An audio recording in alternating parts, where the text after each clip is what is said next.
कधीच कल्पना केली नव्हती की अशा प्रकारचा शोक प्रस्ताव हा आपल्याला या ठिकाणी त्याच्यावर व्यक्त व्हावं लागेल।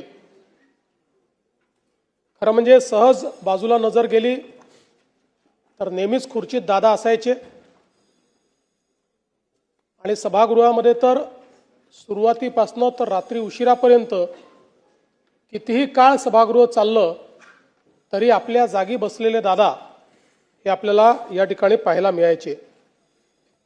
आज दुर्दैवाने ते आपल्यामध्ये नाहीत, याची निश्चितपणे खंत आहे।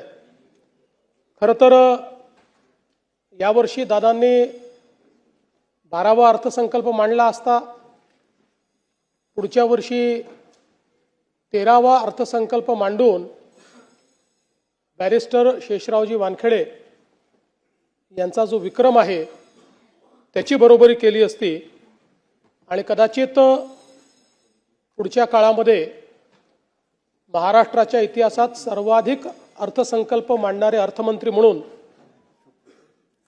दादांचं या ठिकाणी कार्य राहिलं असतं।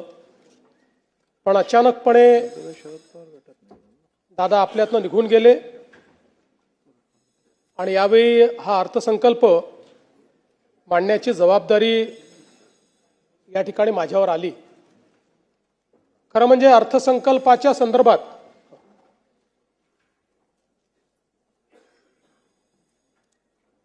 आपल्या सर्वांनाच कल्पना आहे की कठोर निर्णय घ्यायचे असतील तर ते घ्यायला कधीही मागे पुढे न पाहणारे अजितदादा होते। पण त्याच वेळी वित्त विभागाने लाडकी बहीण योजनेचा भार